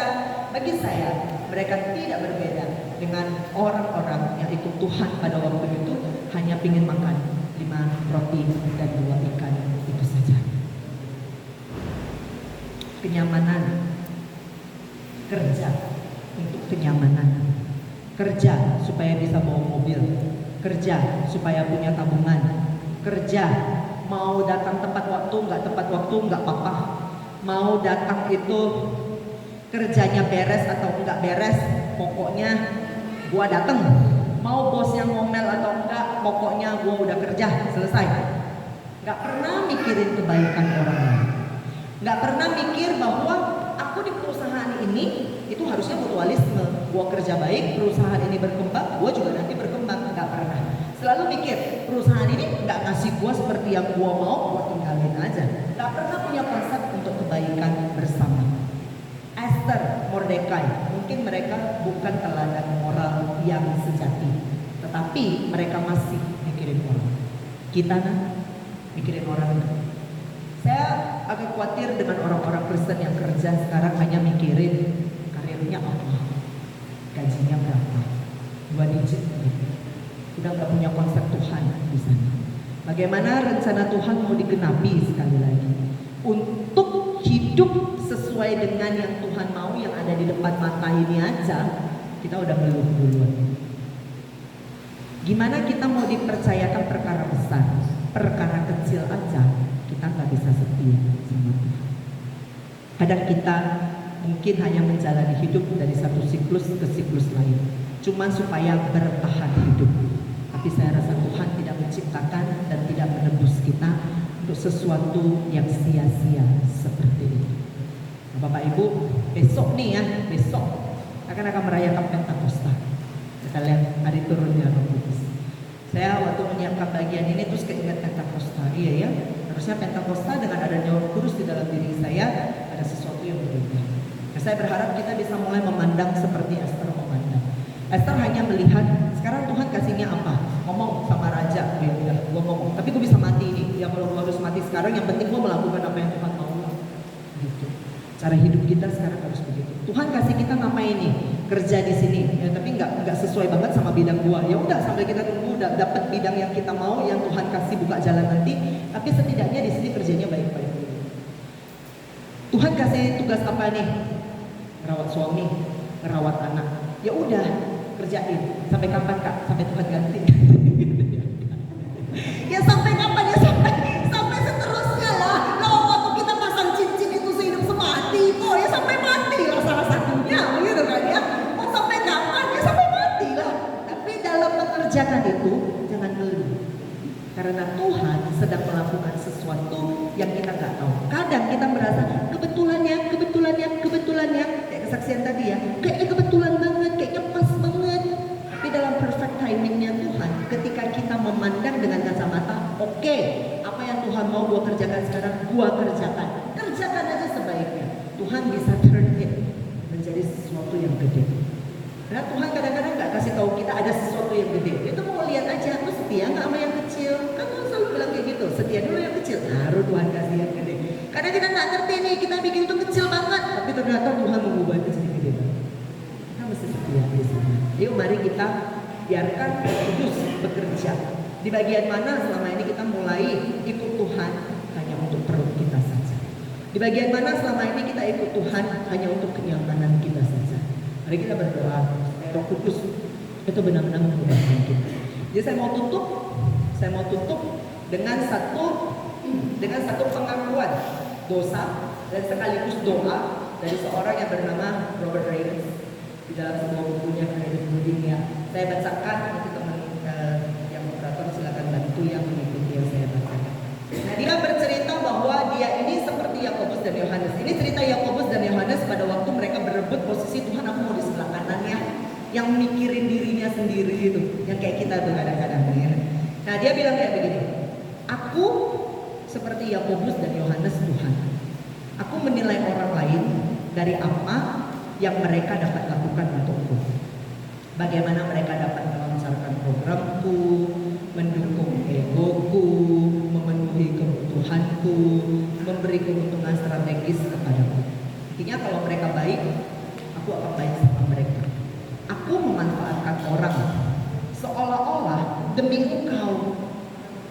Padahal sesungguhnya ada motivasi terselubung, itu sebenarnya untuk aku. Tuhan, aku menoleh kepadamu agar dapat masuk ke lingkaran dalam dan mendapat perhatian. Sebenarnya lingkaran dalam itu biasanya adalah gambaran dari orang Lewi. Jadi waktu mereka ada di waktu mereka ada di padang gurun, itu kan yang paling dalam itu kan tenda yang ada bait Allah. Apa itu? Golo batu itu, kemah suci. Lalu kemudian lingkaran yang paling dalam itu, yang paling pertama itu orang Lewi. Lalu nanti lingkaran keluar lagi, baru nanti yang lain lagi. Lingkaran yang paling luar itu jemaat biasa. Begitu. Jadi orang yang ada di lingkaran paling dalam adalah asumsinya orang yang paling diberkati, orang-orang Lewi yang dekat sama Tuhan itu. Jadi waktu penulis ini berdoa, saya merasa dia menggunakan gambaran itu gitu ya. Aku menoleh kepadamu supaya aku dapat masuk ke lingkaran dalam, supaya aku itu dekat sama Tuhan, supaya aku itu dapat perhatian Tuhan. Tapi untuk apa? Nah, perhatikan kalimat lanjutannya. Arahanmu untuk rancanganku, kuasamu untuk proyekku, restumu untuk ambisi, hartamu, untuk apapun keinginan hidup. Saudara paham nggak? Manipulasi Tuhan. Tuhan tolong berkati supaya namamu dimuliakan rohaninya. Padahal sebenarnya maksudnya apa? Lumayan aku bisa naik jabatan, Tuhan tolong Tuhan supaya bisa naik jabatan Tuhan. Maka Tuhan dimuliakan? Belum tentu. Belum tentu. Tapi itu sebenarnya menggunakan kuasanya, pertolongannya untuk proyek saya. Restunya Tuhan untuk ambisi saya. Bahkan kalau diberkati, itu kan hartanya Tuhan yang dikasih ke kita tuh. Tapi sebenarnya untuk apa? Supaya aku bisa beli mobil, beli rumah, bla bla bla bla, bisa makan di luar, orang lain bisa post di IG, aku juga bisa post di IG. Itu semua adalah untuk kepentingan, bukan untuk Tuhan. Terakhir, aku seperti Yakobus dan Yohanes. Ubahlah aku, Tuhan. Jadikanlah aku orang-orang yang bertanya kepadamu dan orang lain. Apa yang dapat kulakukan untuk Tuhan dan untuk kebaikan orang lain. Jadi saudara, Esther bukan ngajarin kita nggak boleh mimpi. Esther bukan ngajarin kita nggak bisa melakukan perbuatan besar. Tapi justru Esther ngajarin kita dalam hal kecil keseharian kita, kalau kita kerjakan baik-baik, Tuhan bisa mengubahnya jadi sesuatu yang besar. Yang penting apa yang sekarang bisa kita kerjakan dengan tangan kita, kerjain aja baik-baik. Tuhan akan melakukan sesuatu dari sana. Peka dengan pimpinan Tuhan. Tapi yang pasti adalah untuk mengetahui rencana Tuhan, gak usah dicari-cari yang aneh-aneh, karena Tuhan udah kasih tahu rencananya untuk kita. Muliakan Tuhan di mana? Dalam segala hal. Itu rencana Tuhan buat kita. Mau di bidang apa itu terserah Tuhan. Di mana sekarang Tuhan tempatkan, udah baik-baik aja di sana. Asik banget. Kalau Tuhan akhirnya membuka rencana yang lebih spesifik, itu urusan lain. Tetapi yang sekarang yang Tuhan kasih, itu yang harus kita kerjakan. Serve the purpose of God. Apapun posisi kita, apapun kondisi kita saat ini. Dan yang pasti, kasihan ya kalau Tuhan cuma dijadikan sebagai tempat kita manipulasi hanya untuk mencari keinginan kita. Semoga kita tidak memanipulasi tujuan Tuhan untuk mencari kenyamanan kita. Sama merayakan Pentakosta besok, semoga Tuhan mengubahkan tujuan hidup kita. Kita berdoa yuk. Kita dua nih, kita dalam doa ya.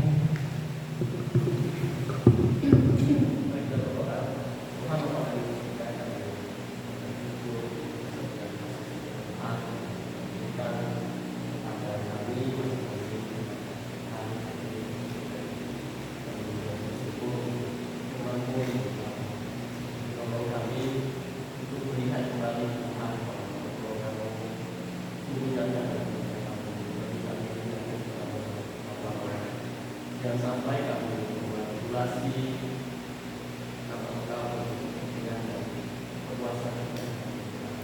Karena kami lalai Tuhan dan kami terjebak dan kami berkompromi.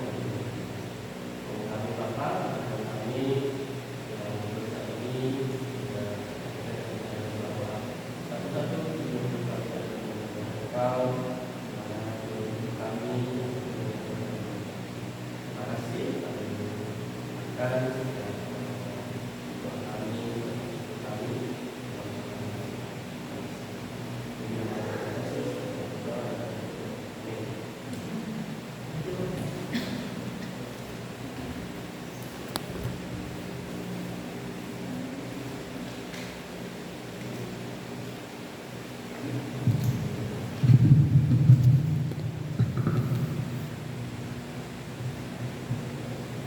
setiap posisi dan keberadaan kita adalah bagian dari rencana Tuhan dan tujuan Tuhan.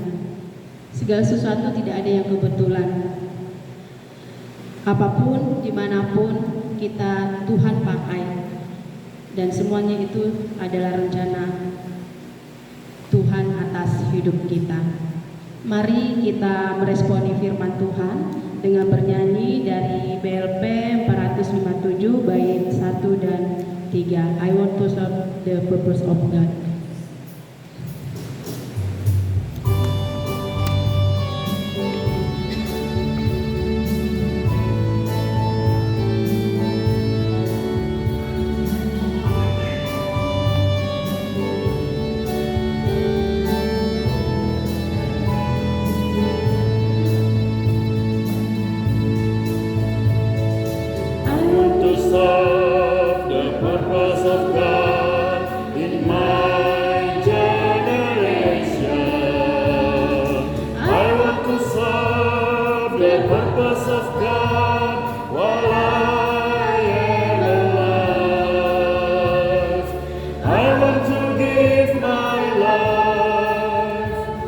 for something that lasts forever.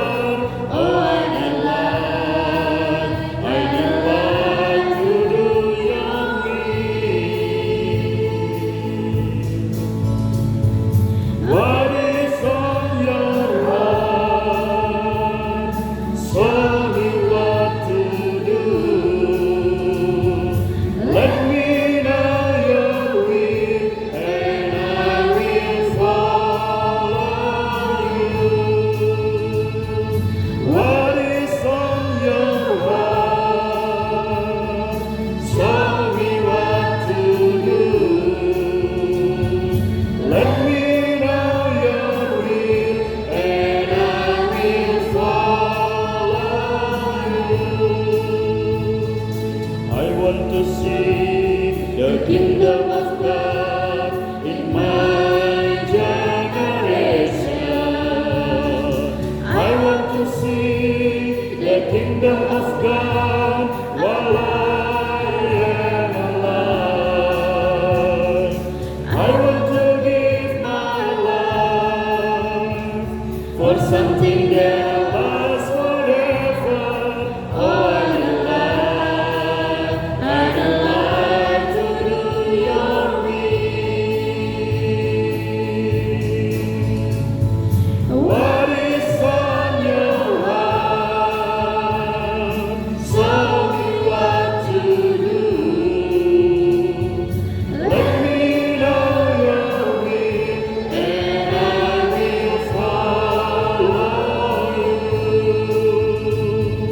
What is on your heart? Show me what to do. Let me know your will, and I will follow you. I want to serve the purpose of God.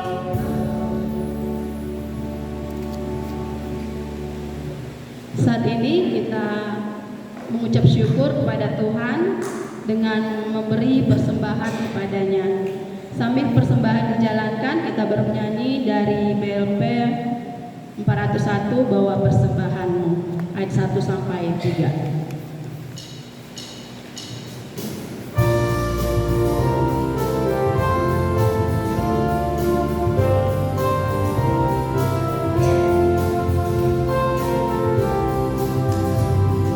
Bawa persembahanmu dalam rumah Tuhan, dalam rela hatimu, janganlah jauh. Bawa persembahanmu, bawa dengan suka. Bawa persembahanmu, tanda sukacitamu. Bawa persembahanmu, ucaplah syukur. Baik, yang kedua. Rahmat Tuhan padamu tidak tertandingi oleh apa saja pun dalam dunia. Kasih dan karunia sudah kau terima. Bawa persembahanmu, tanda sukacitamu. Bawa persembahanmu, ucaplah syukur. Untuk doa persembahan, sahabat dan warta kami serahkan kepada pengurus.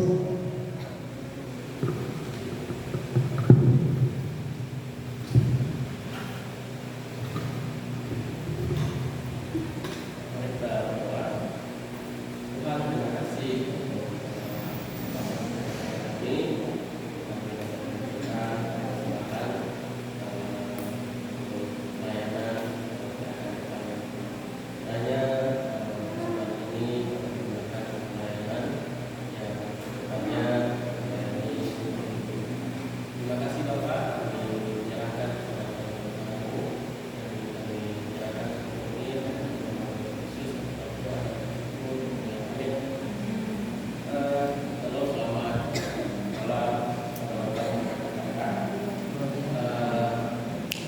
kasih sudah hadir di kebutuhan alumni di semester kedua ini ya. Jadi ini PP terakhir di semester kedua. Jadi nanti informasinya mulai nanti di Januari, jadi Agustus kalau nggak salah ya. Dan nanti juga pelayanan akan dikerjakan di proyek kepolisian yang lain. Kami dari PAK mengucap syukur dan mengapresiasi untuk para pelayan ini yang sudah melayani, yaitu yang pertama Kak Soda sebagai penyelenggara. Terima kasih Kak memberi waktu dan hadir di kebutuhan alumni. Kita berikan aplaus.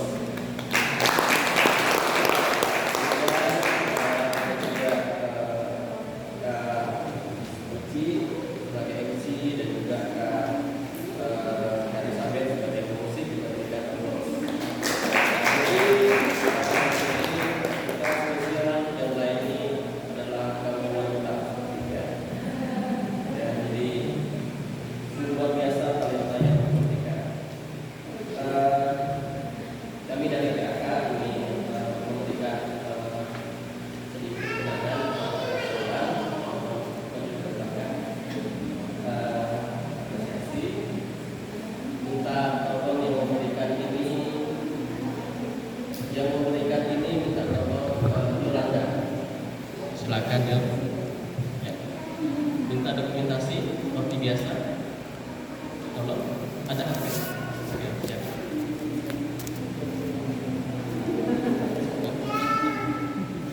Oke, mohon dipotong. Ya.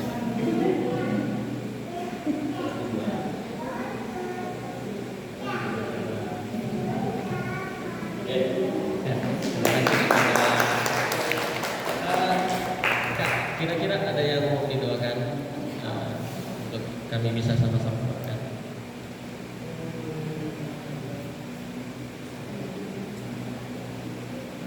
Doakan seperti Bapak tadi juga ya, saya juga bisa belajar untuk mengikuti yang juga terus peka dalam pikiran Tuhan ya. Dalam tugas tanggung jawab saya juga sebagai, mungkin kalau ditanya ini nih mendampingi suami jadi hamba Tuhan, terus jadi istri, jadi emak, yang mana yang paling berat jadi emak kayaknya ya. Doakan supaya Tuhan bantu saya dalam peran saya sebagai mama, karena mengajar anak, mencontohkan kepada anak melalui keseharian tadi itu ya, bilang anak harus maafin temennya, tapi kadang-kadang nanti saya yang marahin dia kayak dulu sendiri juga begitu ya. Doakan supaya Tuhan kasih saya hikmat terus ya, karena anak saya juga masih kecil, masih SD, masih TK, jadi mereka masih sangat meniru kami juga. Doakan supaya kami benar-benar bisa jadi orang tua yang baik, dan doakan juga untuk pelayanan-pelayanan yang Tuhan percayakan supaya saya tetap belajar untuk bukan hanya mempersiapkan materi, tapi juga bersama-sama dengan jemaat yang mendengar, kita juga bersama-sama menjadi keluarga. Terima kasih. Terima kasih. Ya itu ya untuk doa dari Kak Sonda, nanti kita sama-sama berdoa di doa syafaat bersama. Selanjutnya abang-abang dan kakak-kakak sedikit mengambil waktu. Kami dari PAK ingin menyampaikan bahwa tanggal 1 Juni itu ada weekend alumni. Ya. Kami dari pengurus mungkin beberapa waktu yang lalu sudah share gitu ya di grup alumni dan juga grup komponen, mungkin bisa di-share di PPT gitu ya. Nah, weekend alumni ini akan diadakan pada tanggal 1 Juni, itu tepatnya hari Sabtu dan bertepatan dengan hari lahir Pancasila gitu ya. Jadi libur gitu ya. Dan untuk tempatnya itu di Dreamland gitu ya, Pulau Impian ya gitu ya, di Dreamland ya, impian kan? Ya itu tempatnya di Jalan Karya teman-teman. Kalau tahu pasti tahu tempatnya gitu ya. Mungkin beberapa dari kita di sini ada yang sudah berkunjung gitu ya. Nah, selanjutnya terkait kontribusi Bapak Ibu ya. Bapak Ibu lagi abang-abang dan kakak-kakak. Untuk kontribusi untuk alumni ini kita tidak kasih subsidi gitu ya. Alumni ini besar untuk kontribusinya adalah 50.000 ya, $50.000 ya, nah, rupiah ya, rupiah. Nah, sedangkan untuk anak siswa dan mahasiswa ini kita kasih subsidi gitu ya teman-teman. Kita kasih subsidi, tapi tetap beri kontribusi yaitu 5.000 saja. Nah ini sudah paket komplit lah ya, sudah paket komplit semua gitu ya. Jadi makan apa semua sudah ditanggung seperti itu ya. Nah kemudian untuk keberangkatan ya, keberangkatan itu kita mulai itu jam jam 9 ya. Ya setengah 9 dari sini. Kalau mau yang di sini ya dari Perkantas nanti kan ada DJ-nya nanti gitu ya yang mengantar ke sana.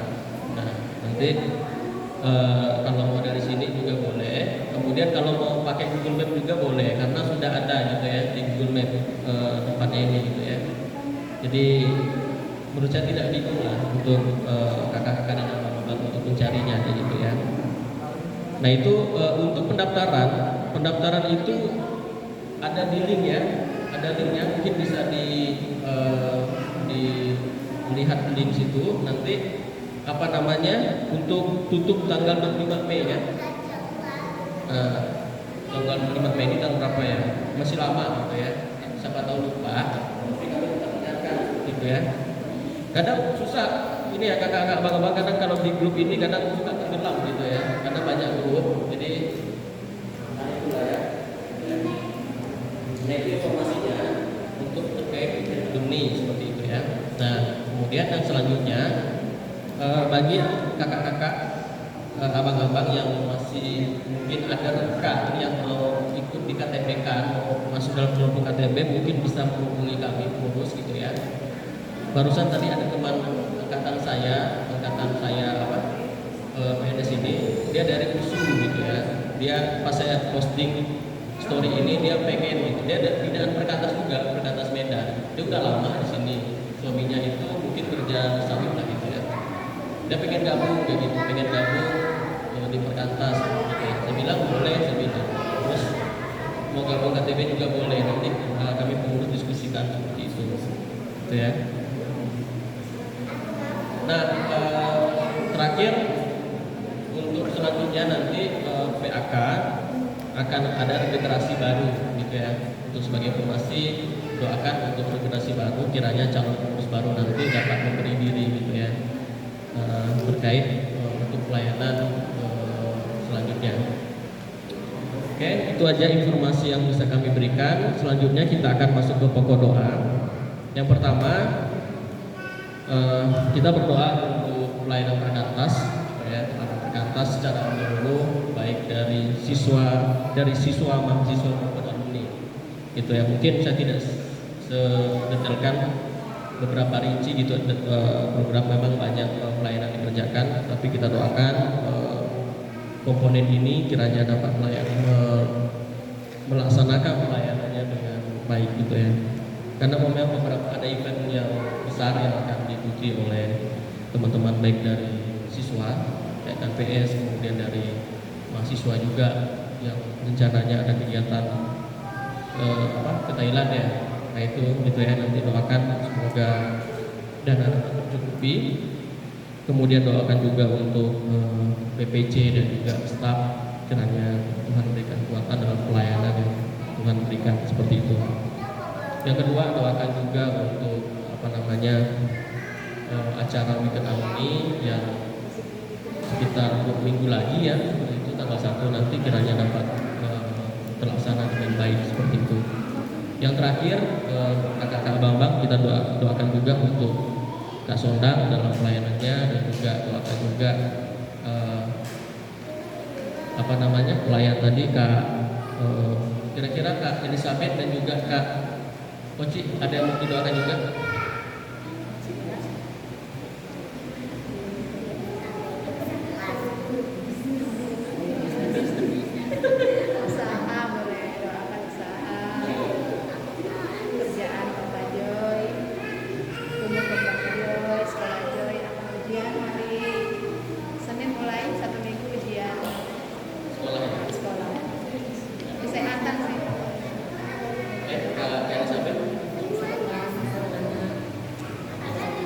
Nah itu ya, Kak Uci tadi ya, doakan untuk usahanya kiranya berjalan dengan baik. Doakan juga untuk Papa Joy dalam pekerjaannya dan juga Joy dalam studinya, juga Kak Elizabeth untuk kesehatan sebagai ibu rumah tangga yang mungkin cukup lelah gitu ya untuk menjaga, membina anak-anak di rumah gitu ya. Doakan, terutama doakan untuk kita semua karena musim sekarang musim banyak orang sakit ya. Doakan semoga daya tahan kita sehat. Mari kita berdoa. Nanti saya akan tutup di dalam doa. Mari kita berdoa.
Tuhan, kami mengucap syukur untuk waktu ini dan juga kesempatan untuk kami dapat mendoakan satu sama lain ya Bapa.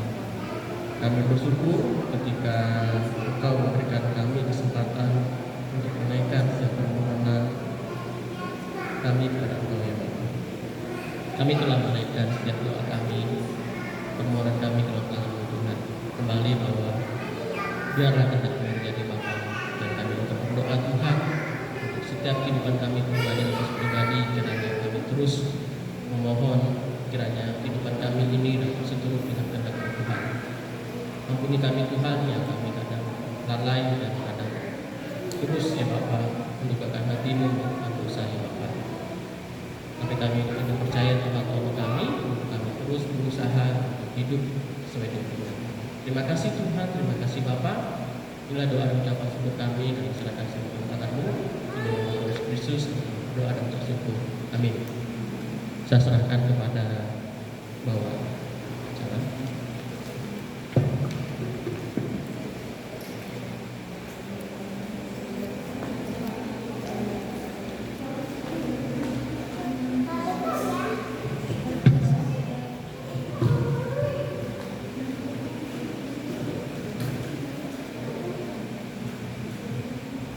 Teman-teman, mari kita berdiri. Kita mau mengakhiri ibadah kita. Biarlah kiranya firman yang sudah dibagikan oleh hamba-Nya tadi boleh menjadi pegangan hidup kita dalam menjalani hari-hari kita. Mari kita mengakhiri ibadah ini dengan bernyanyi dari BLP nomor 457 bait yang satu dan ketiga, I want to serve the purpose of God. Nanti untuk penutup kita Kak Sondang berdoa.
kembalikan segala puji hormat kemuliaan kepada Tuhan. Biarlah kiranya pujian kami, doa kami, perenungan kami, pembacaan kami akan firman dan juga penguraiannya itu menolong kami untuk semakin hidup berkenan di hadapan Tuhan. Tuhan, bantulah kami supaya kami hidup semakin benar, semakin berkenan lagi di hati Tuhan. Bantu kami untuk menemukan apa kehendak Tuhan dan apa yang kami lakukan dalam keseharian kami, semuanya juga Tuhan pakai untuk menggenapi rencana-rencana Tuhan dalam hidup kami. Jadikan kami alat-Mu yang memuliakan Engkau dalam seluruh aspek kehidupan kami di segala waktu dan di setiap tempat. Kami sebentar juga akan berpisah satu dengan yang lain. Kiranya kasih karunia daripada Tuhan menopang dan menyertai kami, sehingga dalam hidup kami benar-benar hidup menyenangkan dan mempermuliakan Engkau. Bahkan dalam ibadah esok hari, biarlah kami boleh sungguh-sungguh mengalami perjumpaan dengan Tuhan. Kalau mungkin selama ini kami sudah menjalani ibadah yang terlalu rutinitas, ibadah yang biasa-biasa, kami mohon kemurahan Tuhan untuk sekali lagi menghangatkan hati dan pikiran kami, sehingga ketika kami beribadah besok, kami benar-benar boleh bertemu dengan Tuhan sekali lagi, dihangatkan kembali oleh kasih Tuhan, dan digerakkan lagi untuk menjadi pelaku firman Tuhan yang baik di tengah-tengah dunia yang butuh melihat anak-anak Tuhan hidup benar ini. Terima kasih Tuhan, kami bersyukur, kami serahkan semua yang sudah kami kerjakan di dalam tangan pengasihan. Dalam nama Yesus Kristus kami berdoa. Amin. Silakan duduk kembali. Silakan ambil saat teduh. Ibadah kita telah selesai. Tuhan memberkati.